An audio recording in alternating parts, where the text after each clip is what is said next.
When you think about Midway's sports games, you think about, big heads catching on fire, kind of the stuff they've been going back to year after year, be it basketball or hockey or football. When I heard that Midway was doing a soccer game, it's real easy to just kind of think, oh, well, they're just going to take NHL hits and they're just going to put it on grass and whatever, big head players, shove it out the door kind of thing. He's going into the book for that, but what colour will it be? He's in the book with a yellow card. Red card soccer isn't that at all. It's really kind of surprising. It's it's a full-on soccer game in a lot of ways, but they've taken their usual liberties with the rules and added a lot of over-the-top stuff that really kind of make it an arcade-style soccer game without looking like what you would expect an arcade soccer game to look like. There are a few different modes in Red Card. There's the simple friendly game that'll let you jump in and play an exhibition match. You can set up tournaments for multiple players.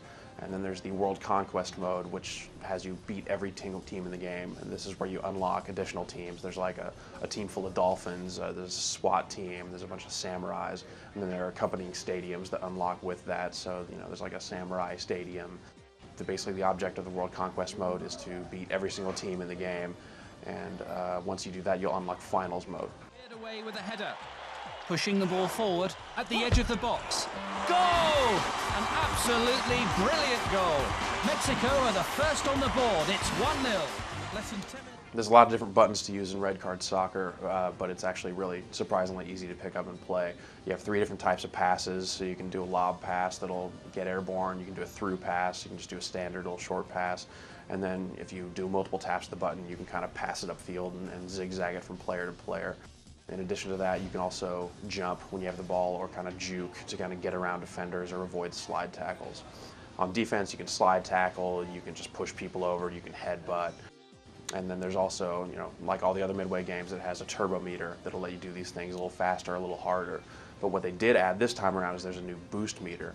And basically, your special moves will take up a portion of this boost meter. The most obvious use for the boost meter is a super shot, which takes up all 4 blocks on the meter, and this will kind of drop the game into this slow motion, kind of spinning camera effect. Pushes it goalwards. The keeper manages to hang on to it. And your guy will do like a cartwheel kick, or he'll jump up and kind of a crane kick kind of thing and kick the ball at the goal. There'll be fire shooting off the ball when he kicks it, and that's pretty cool. You can also use portions of your boost meter on defense to catch up to guys, like a super turbo boost, or you can pump up your moves. So it's like you basically, you can kick a guy in the back using 1 block of your boost meter, and when you knock a guy over with one of those, they stay down for a pretty long time. So it's actually kind of cool. You can knock down 4 players or something, and then just run around the front part of the field unabated. You can't kick the goalie though, so you won't be able to just like run up, jack the goalie, and score every time. It's probably pretty good idea they did that, otherwise it would just be kind of really too easy to score. There's a lot of different teams in Red Card. They're all based on countries, and a lot of the countries have their real players, like David Beckham's in the game, for instance. Not all the teams have real life players, but a lot of the more popular ones do.